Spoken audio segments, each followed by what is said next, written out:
السلام علیکم ورحمۃ اللہ وبرکاتہ۔ رمضان کے مسائل پہ ہمارے لیکچر چل رہے ہیں، تو آج کا ہمارا ٹاپک ہے نماز تراویح۔ نماز تراویح گزشتہ تمام گناہوں کی مغفرت کا ذریعہ ہے۔ یہ بخاری کی حدیث ہے۔ حضرت ابو ہریرہ سے روایت ہے، آپ صلی اللہ علیہ وآلہ وسلم نے فرمایا، جس نے ایمان کے ساتھ اور ثواب کی نیت سے رمضان میں قیام کیا، اس کے گزشتہ سارے گناہ معاف کر دیے جاتے ہیں۔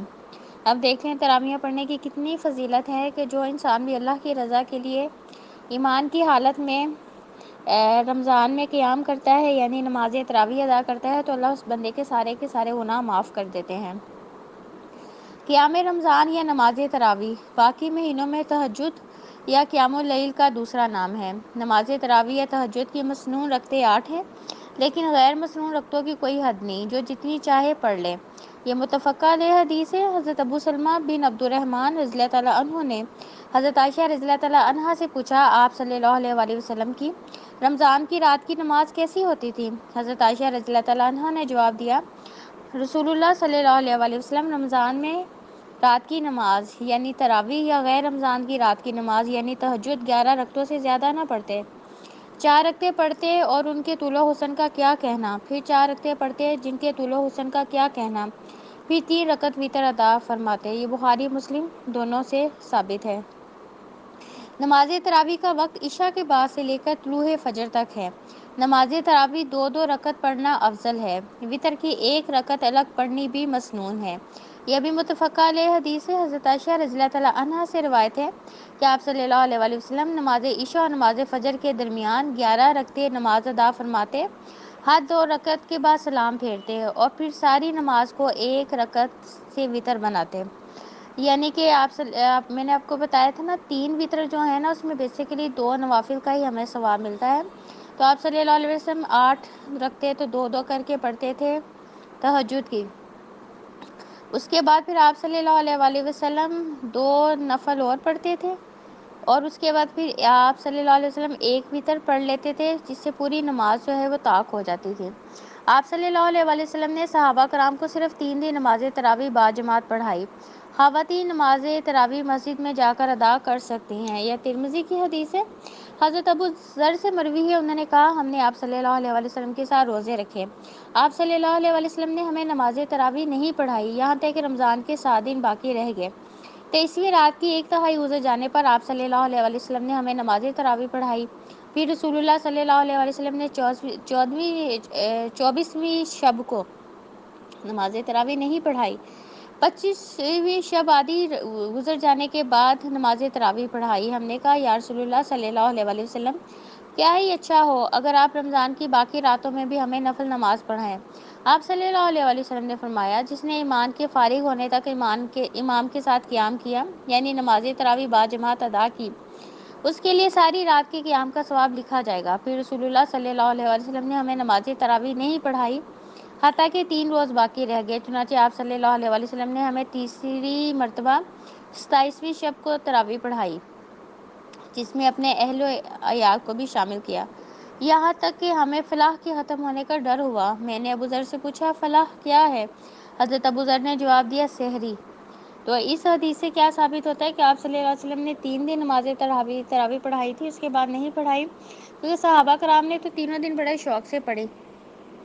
تو آپ صلی اللہ علیہ وسلم نے 3 دن کے بعد اس لیے نہیں پڑھائی کہ آپ کو یہ ڈر تھا کہ اللہ نماز تراویح کو فرض نہ کر دے، اور آپ کو پتہ تھا آپ کی امت بڑی کمزور ہے، کیونکہ یہ نفل ہے، اللہ نے اس نفل میں اتنا زیادہ ثواب رکھ دیا کہ فرض ہو جاتی اور تو پھر تو آپ کو پتہ ہے نماز تراویح پڑھے بغیر گزارا نہیں ہونا تھا۔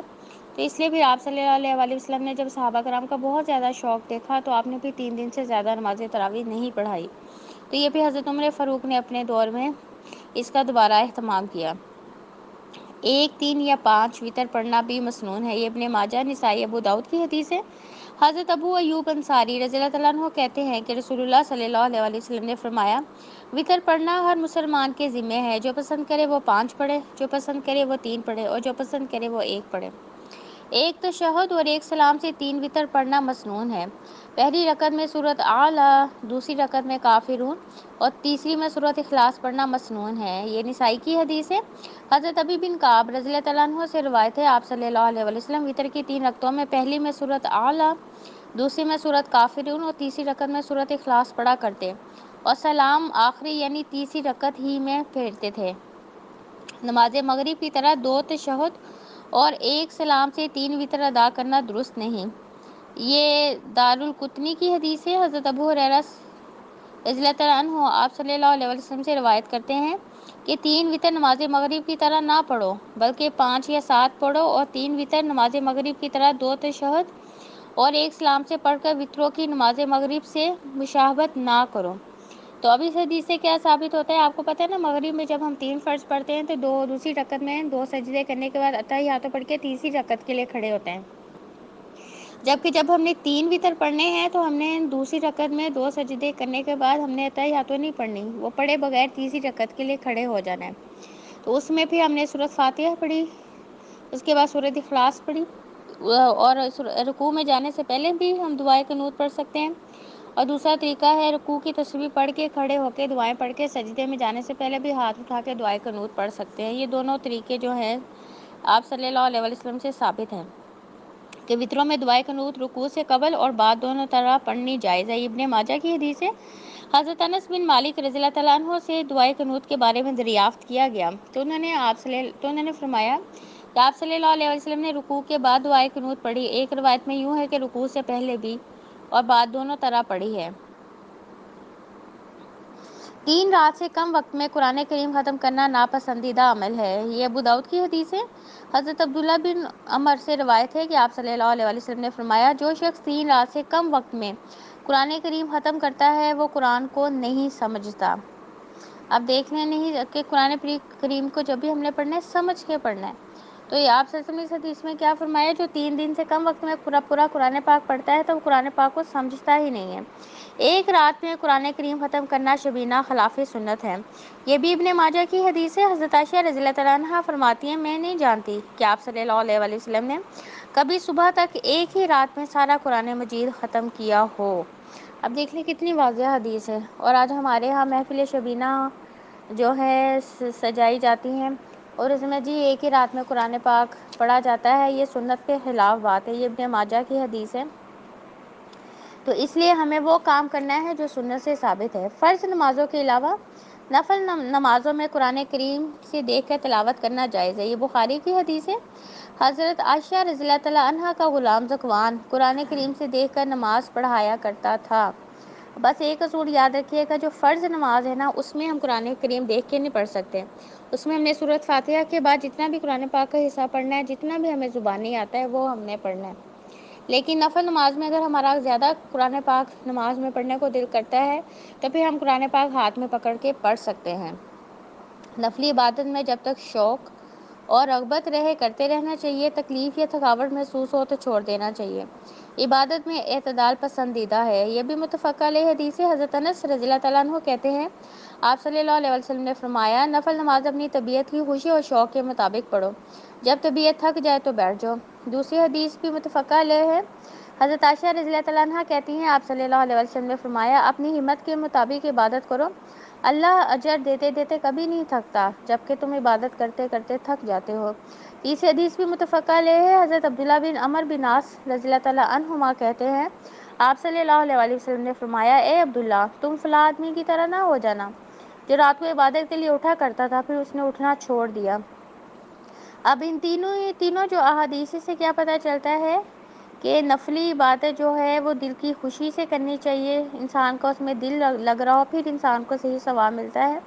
اور دوسرا یہ ہے کہ انسان کوئی بھی نیکی کا کام جب شروع کرے تو اسے کوشش کرنی چاہیے کہ اس میں پھر ہمیشگی اختیار کرے۔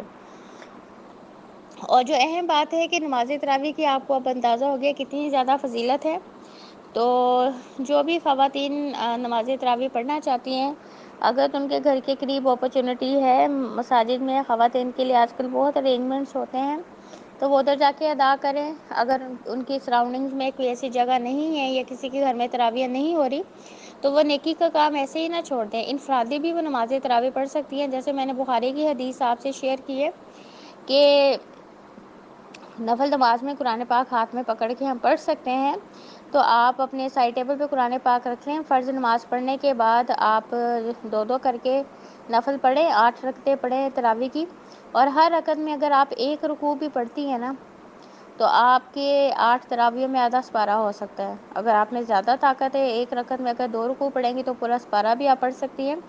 آپ ایک رکوع یا 2 رکوع کا اس لیے کہا ہے، رکوع وائز ہمیں یاد رہے گا۔ تو آپ نے فرض کرے ایک رکوع پڑھا ہے، سورۃ فاتحہ زبانی پڑھنی ہے آپ نے، اس کے بعد سپارہ اٹھایا، ایک رکوع پڑھا، سائڈ ٹیبل پہ سپارہ رکھ دیا، پھر رکوع کیا، سجدہ کیا، کھڑی ہوگی دوسری رکعت کے لیے، پھر سورۃ فاتحہ زبانی پڑھی، اور پھر آپ نے دوسرا رکوع پڑھا۔ تو اس طرح اب یہ آپ کی اپنی ہمت و طاقت ہے، مگر دیکھیں اگر آپ کو کہیں قریب ترین اپرچونٹی نہیں ملتی تو اس نیکی کو نا آپ ضائع کریں کہ اب کہیں جانے کی جگہ نہیں، میں کیسے پڑھوں۔